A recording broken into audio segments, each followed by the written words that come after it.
شہادت حضرت علی کرم اللہ وجہ 21 رمضان المبارک۔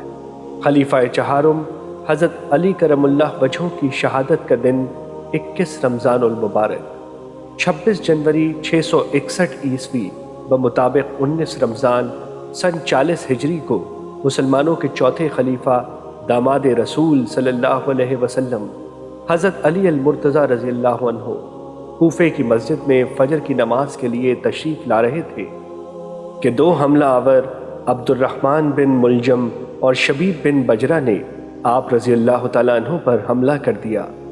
آپ شبیب کے وار سے بچ گئے، لیکن عبد الرحمن بن ملجم کی زہر آلود تلوار کا وار آپ کی پیشانی میں اتر گیا۔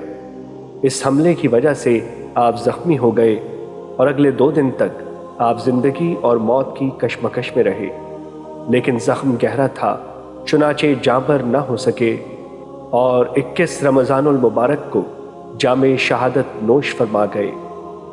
اِنَّ لِلَّهِ وَإِنَّا إِلَيْهِ رَاجِعُونَ۔